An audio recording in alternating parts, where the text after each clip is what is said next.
Welcome to chapter 4, another chapter on culture. And as you'll see as you go through the text and we talk here, culture is very important to marketing. It is the basis for not only marketing domestically, but especially internationally. The function of marketing is to earn profits from the satisfaction of human wants and needs. To understand and influence consumers' wants and needs, we must understand their culture. Cultural understanding is also necessary when international marketers interact with foreign competitors, with distributors, suppliers, and government officials. Culture is embedded in such elements of the society as religion, language, history, and education. These aspects of the society send direct and indirect messages to consumers regarding the selection of goods and services. The culture we live in answers such questions as the following. Is tea or coffee the preferred drink? Is black or white worn at funerals? What type of food is eaten for breakfast? Culture influences all aspects of our life. Therefore, it influences the aspects of other people's lives, other cultures' lives. And we must understand these cultural differences in order to give them the goods and services that they prefer. Listed in this slide are 5 objectives of this chapter. As you'll hear me say as we go through each chapter, these represent the learning outcomes that you're expected to learn from this particular part of the book. So please look over the objectives carefully, understand what it is you're looking for while you're reading, and learn about each one of these objectives. Culture is a very important part of international marketing. It affects us from the time we wake up in the morning till we go to bed at night. And even as we sleep, the products we use are impacted by culture. Culture impacts birth rates, for example, conception, and is not permitted in some countries based on religion, and particularly strict Catholic and Muslim nations.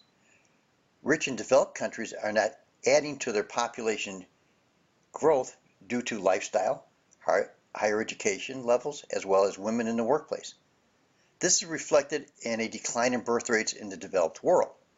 And we'll look at some information and statistics on birth rates as we go through these slides and in this chapter.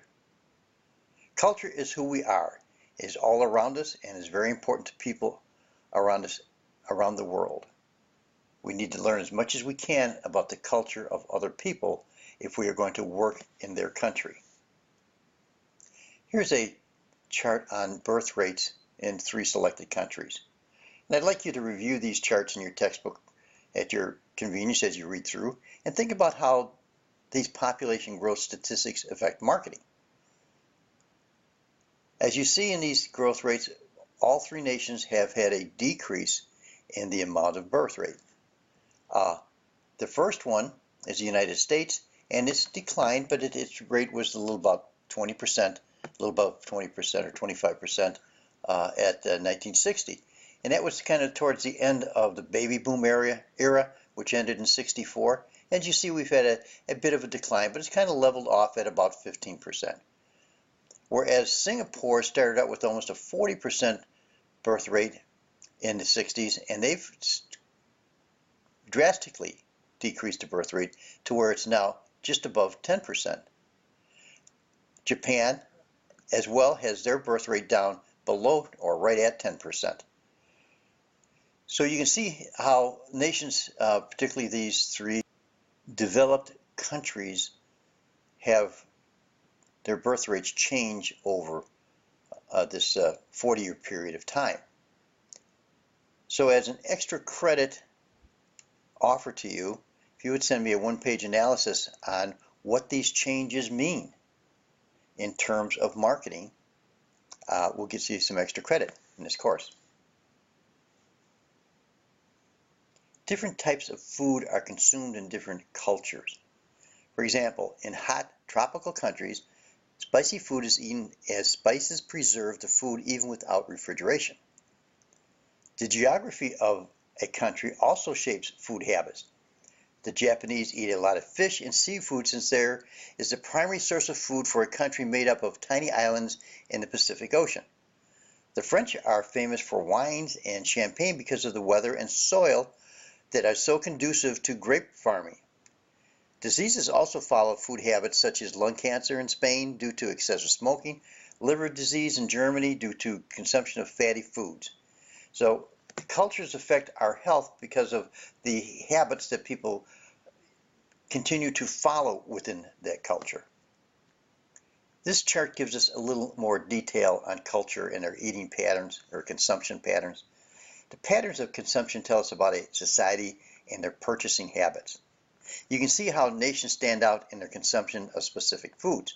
If you look through this table, you see that, for instance, Germany and Netherlands and Japan are fairly high on their purchase of cut flowers, whereas seafood and fish is consumed in France, which has a big coastline, Italy, which has got all coastline, and Spain and Japan, all very close to the ocean.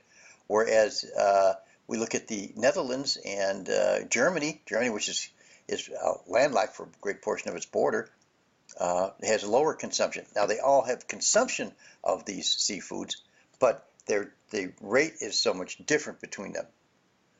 So just one example of how the geography of a country affects their culture.